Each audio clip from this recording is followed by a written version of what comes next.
Otentisitas penilaian hasil belajar peserta didik sejatinya dapat dilaksanakan oleh guru yang merupakan eksekutor evaluasi pembelajaran. Tidak mudah untuk dapat melaksanakan penilaian otentik, membutuhkan ketahanan idealisme guru atau high expectation dari guru terhadap peserta didik, dan komitmen guru dalam memberikan edukasi dari hasil belajar yang telah dicapai oleh peserta didik. Berikut ini pemaparan mengenai teknik dan instrumen penilaian hasil belajar autentik. Pertama, teknik dan instrumen penilaian sikap. Penilaian sikap merupakan penilaian perilaku peserta didik dalam proses pembelajaran, kegiatan kurikuler, kegiatan ekstrakurikuler, baik sikap spiritual maupun sikap sosial. Kedua, penilaian sikap diasumsikan bahwa peserta didik memiliki perilaku yang baik. Jika tidak dijumpai perilaku yang sangat baik atau kurang baik, maka nilai peserta didik tersebut adalah baik dan sesuai dengan indikator yang diharapkan. Ketiga, penilaian sikap dalam kurikulum 2013 ada sikap spiritual dan sikap sosial. Keempat, penilaian sikap spiritual merupakan penilaian terhadap indikator sikap yang muncul pada kompetensi inti. Di antaranya, sikap spiritual tersebut adalah ketaatan beribadah, berperilaku syukur, berdoa sebelum dan sesudah melakukan kegiatan, dan toleransi dalam beribadah. Penilaian sikap sosial merupakan penilaian terhadap indikator sikap yang muncul pada kompetensi inti 2. Di antaranya meliputi jujur, yaitu perilaku yang didasarkan pada upaya menjadikan dirinya sebagai orang yang selalu dapat dipercaya dalam perkataan, tindakan, dan juga pekerjaan. Disiplin, yaitu tindakan yang menunjukkan perilaku tertib dan patuh pada berbagai ketentuan peraturan. Indikator penilaian ini dapat diukur, dinilai, dan dievaluasi oleh guru terhadap peserta didik dengan menggunakan teknik penilaian. Variasi teknik penilaian ini diantaranya ada penilaian utama dan penilaian penunjang. Penilaian utama yaitu observasi, dan penunjang yaitu penilaian diri dan penilaian antar teman. Penilaian observasi dapat dilakukan oleh guru kelas terhadap peserta didik pada saat pembelajaran dan juga di luar pembelajaran. Observasi anecdotal record berarti pengamatan terhadap peserta didik dengan mencatatkan secara tidak terstruktur. Observasi incidental record berarti pengamatan terhadap peserta didik mencatatkan semua insidental berdasarkan penyimpangan sikap yang muncul. Observasi jurnal berarti pengamatan terhadap sikap peserta didik secara kronologis dari penyimpangan sikap yang muncul pada peserta didik. Sedangkan penilaian penunjang meliputi penilaian diri antar teman. Penilaian diri digunakan untuk memberikan penguatan terhadap kemajuan proses belajar peserta didik. Sedangkan penilaian antar teman merupakan teknik penilaian dengan cara meminta peserta didik untuk saling menilai terkait dengan pencapaian kompetensi. Instrumen yang digunakan ini berupa lembar pengamatan antar peserta didik. Teknik dan instrumen penilaian pengetahuan. Penilaian pengetahuan atau KI3 dilakukan dengan cara mengukur penguasaan peserta didik yang mencakup pengetahuan tekstual, konseptual, dan prosedural dalam berbagai tingkatan proses berpikir. Penilaian dalam proses pembelajaran berfungsi sebagai alat untuk mendeteksi kesulitan belajar atau assessment of learning, penilaian sebagai proses pembelajaran assessment for learning, dan penilaian sebagai alat untuk mengukur pencapaian dalam proses pembelajaran atau assessment of learning. Teknik penilaian pengetahuan yaitu tes tulis, lisan, dan penugasan. Yang pertama, tes tulis. Tes tulis adalah tes yang soal dan jawabannya secara tertulis. Dapat berupa pilihan ganda, isian, benar salah, menjodohkan, dan uraian. Tes pilihan ganda merupakan tes yang disiapkan guru untuk mengumpulkan data tentang pencapaian pengetahuan yang jawabannya telah disiapkan, yang terdiri dari pilihan yang salah, discretion, dan pilihan yang benar. Pada jenjang pendidikan dasar MI atau SD kelas rendah, biasanya menggunakan pilihan jawaban terdiri dari 3 pilihan jawaban. 2 pilihan jawaban salah dan 1 pilihan jawaban benar. Pada kelas ini menggunakan pilihan jawaban terdiri dari 4 jawaban, 3 pilihan jawaban salah dan 1 pilihan jawaban benar. Instrumen tes tertulis seperti dijelaskan dalam buku panduan penilaian untuk sekolah dasar pada tahun 2015, bahwa instrumen penilaian hasil belajar dapat dikembangkan atau disiapkan dengan mengikuti langkah-langkah, di antaranya yang pertama, melakukan analisis KD sesuai dengan muatan pembelajaran. Yang kedua, menyusun kisi-kisi yang akan menjadi pedoman dalam penulisan soal. Yang ketiga, menulis soal berdasarkan kisi-kisi dan mengacu pada kaidah-kaidah penulisan soal. Yang terakhir, melakukan penskoran berdasarkan pedoman penskoran. Hasil penskoran dianalisis guru dipergunakan sesuai dengan bentuk penilaian. Yang kedua, tes lisan. Tes lisan berupa pertanyaan, perintah, tulis yang akan diberikan kepada peserta didik secara lisan, dan peserta didik merespon pertanyaan tersebut secara lisan. Jawaban tes lisan dapat berupa kata, frase, kalimat, maupun paragraf. Tes lisan dapat dilakukan untuk penilaian diskusi, tanya jawab, dan percakapan. Pengembangan instrumen tes lisan dapat disusun dengan mengikuti langkah-langkah pelaksanaan tes lisan, di antaranya yang pertama, melakukan analisis KD sesuai dengan muatan pembelajaran. Yang kedua, menyusun kisi-kisi yang akan menjadi pedoman dalam pembuatan pertanyaan, perintah yang harus dijawab siswa secara lisan. Yang ketiga, menyiapkan pertanyaan, perintah yang akan disampaikan secara lisan. Dan yang terakhir, melakukan tes dan analisis untuk mengetahui kekuatan dan kelemahan peserta didik. Lalu yang ketiga ada penugasan. Penugasan adalah pemberian tugas kepada peserta didik untuk mengukur dan atau memfasilitasi siswa memperoleh atau meningkatkan pengetahuan. Penugasan berfungsi untuk penilaian yang dilakukan secara proses pembelajaran atau assessment of learning. Sebagai metode, penugasan bertujuan untuk meningkatkan pengetahuan yang diberikan sebelum dan atau selama proses pembelajaran assessment for learning. Pengembangan instrumen teknik penugasan dapat berupa lembar petunjuk penugasan yang memuat isi dan langkah-langkah pelaksanaan penugasan, serta dapat dilaksanakan oleh peserta didik dalam periode masa penyelesaian yang telah ditetapkan, serta memuat kriteria penilaian penugasan yang telah diselesaikan oleh peserta didik. Untuk memudahkan pemetaannya, guru dapat membuat tabel seperti kompetisi dasar, misalnya KD, KI 3.1, KD, KI 3.2, indikator kompetensi, menjelaskan perbedaan suku bangsa, mengidentifikasi jenis-jenis gaya, gerak, dan energi, teknik penilaian, yang pertama teknik lisan, yang kedua teknik tulisan. Teknik dan instrumen penilaian keterampilan.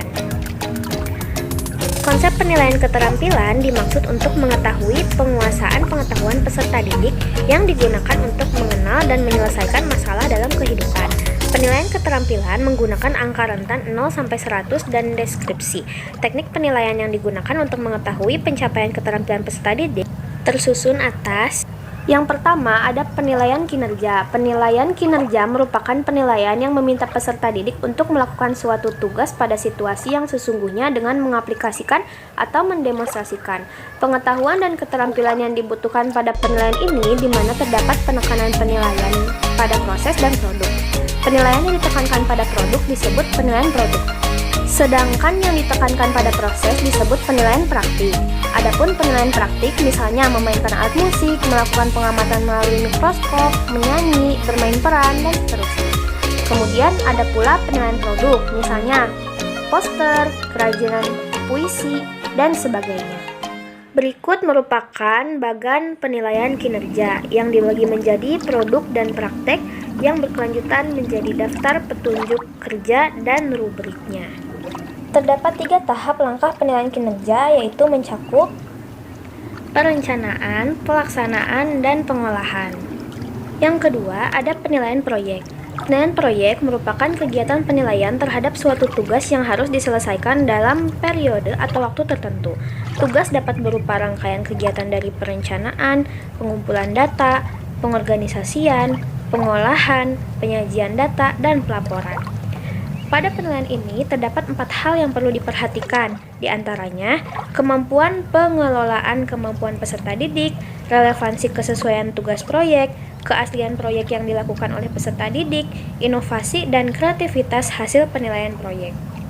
Yang ketiga ada penilaian portofolio. Portofolio dapat berupa dokumen dan teknik penilaian. Portofolio sebagai teknik penilaian dilakukan untuk menilai karya peserta didik dan mengetahui perkembangan pengetahuan serta keterampilan peserta didik. Hal-hal yang perlu diperhatikan sebagai panduan dalam penggunaan penilaian portofolio di sekolah diantaranya karya asli peserta didik, saling percaya antar guru dan peserta didik, kerahasiaan bersama antar guru dan siswa, milik bersama antar guru dan siswa, kepuasan, kesesuaian, penilaian proses dan hasil. Penilaian ini memiliki manfaat sebagai diagnosis bagi guru untuk melihat kelebihan dan kekurangan siswa. Agar penilaian ini berjalan efektif, guru dan siswa perlu menentukan hal yang harus dilakukan dalam menggunakan portofolio sebagai berikut.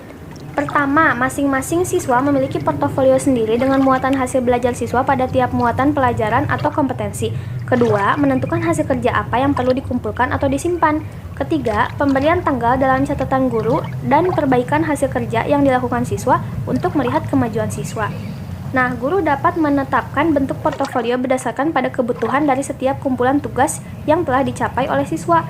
Misalnya, labbook, album, stop map, dan buku peserta didik kelas 1-6 yang disusun berdasarkan kurikulum 2013. Instrumen penilaian portofolio dapat berupa daftar petunjuk pengumpulan portofolio atau hanya rubrik penilaian terhadap kumpulan hasil karya peserta didik dalam periode tertentu. Dalam penentuan teknik dan instrumen penilaian keterampilan dapat ditentukan dengan memperhatikan kompetensi dasar dari kompetensi inti keterampilan dan bahkan indikatornya. Untuk mengetahuinya, guru dapat membuat tabel seperti berikut.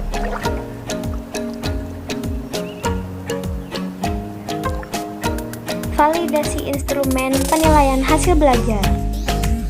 Analisis instrumen penilaian hasil belajar yang dapat dilakukan oleh pendidik, satuan pendidikan, dan pemerintah untuk menguji validitas instrumen penilaian dengan menggunakan tabel analisis instrumen.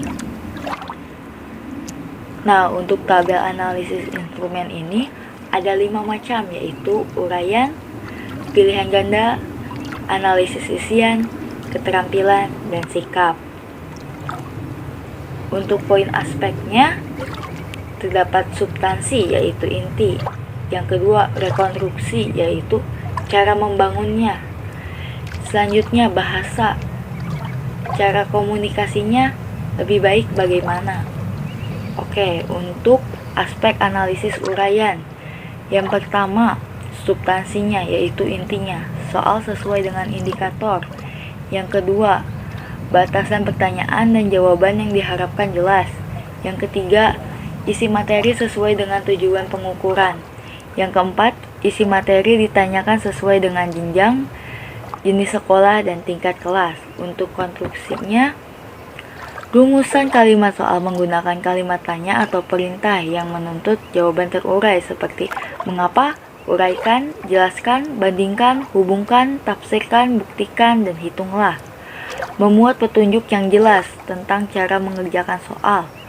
Memuat pedoman penyekoran segera setelah soalnya ditulis dengan cara menguraikan komponen yang akan dinilai atau kriteria skor. Besarnya skor dibagi dengan setiap komponen, serta rentang skor dapat diperoleh untuk soal yang bersangkutan.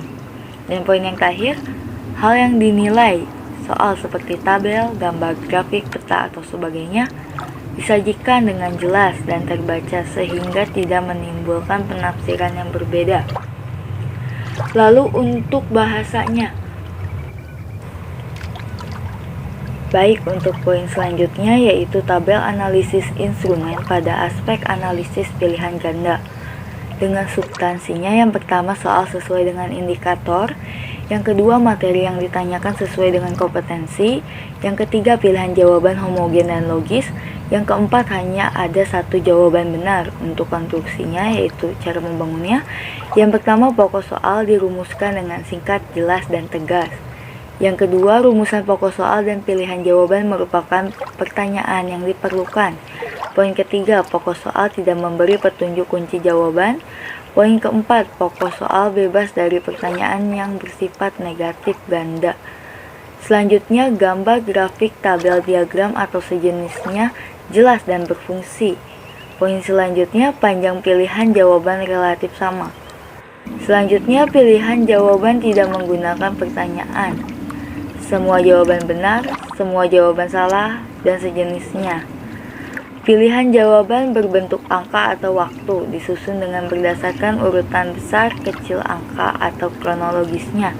Dan yang terakhir, butir soal tidak bergantung pada jawaban soal sebelumnya. Selanjutnya terdapat analisis instrumen analisis isian. Untuk substansinya, yang pertama soal sesuai dengan indikator. Yang kedua, materi yang diukur sesuai dengan tuntutan jawaban singkat. Konstruksinya, pertanyaan disusun dengan bentuk pertanyaan yang menuntut jawaban jelas, pendek, yang berupa sebuah kata, angka, simbol, atau kelompok kata. Pertanyaan tidak menggunakan kutipan uraian materi buku pelajaran. Pertanyaan hanya ada satu jawaban yang benar. Space isian sesuai dengan panjangnya jawaban. Space isian ditempatkan setelah pertanyaan. Mengungkapkan secara rinci dalam pertanyaan tentang jawaban urutan yang dikehendaki. Selanjutnya terdapat analisis instrumen keterampilan. Untuk substansinya, petunjuk kinerja sesuai dengan indikator, materi sesuai dengan tuntutan kompetensi, isi materi sesuai jenjang, jenis sekolah atau tingkatan sekolah. Untuk konstruksinya, cara membangunnya, menggunakan kata tanya atau perintah yang menuntut jawaban petunjuk kerja. Terdapat petunjuk yang jelas tentang pelaksanaan kinerja. Terdapat pedoman skor, tabel, peta, gambar, grafik, dan sejenisnya disajikan jelas dan terbaca. Selanjutnya terdapat tabel analisis instrumen sikap. Baik, untuk substansinya, isi sesuai dengan tuntutan kompetensi, isi materi sesuai dengan jenjang, jenis sekolah atau tingkatan sekolah, isi memuat sikap yang jelas dan dapat diobservasi. Yang keempat, memuat catatan waktu, catatan sikap yang muncul. Untuk konstruksinya, menggunakan petunjuk operasional yang dapat diamati, terdapat petunjuk yang jelas tentang penilaian sikap, dan yang terakhir terdapat pedoman skor atau rubik sikap. Dan yang terakhir yang akan dibahas yaitu aspek bahasa dalam tabel analisis instrumen. Pada analisis uraian, analisis pilihan ganda, analisis isian, analisis keterampilan, dan analisis sikap, aspek bahasa ini sama, terdapat 5 poin. Dengan poin pertama, rumusan kalimat harus komunikatif, yaitu menggunakan bahasa yang sederhana dan menggunakan kata-kata yang sudah dikenal siswa. Poin kedua, rubik menggunakan bahasa Indonesia yang baik dan benar. Poin ketiga, rumusan rubik tidak menggunakan kata-kata atau kalimat yang menimbulkan penafsiran ganda atau salah pengertian. Poin keempat, rubik tidak menggunakan bahasa yang berlaku di setempat. Dan poin yang terakhir, rumusan rubik tidak mengandung kata-kata yang menyinggung perasaan siswa. Mungkin cukup sekian analisis instrumen berupa tabel. Dan dari kelompok kami, terima kasih teman-teman dan penonton yang telah menonton perihal teknik dan instrumen penilaian hasil belajar autentik. Semoga bermanfaat. Terima kasih. Wassalamualaikum warahmatullahi wabarakatuh.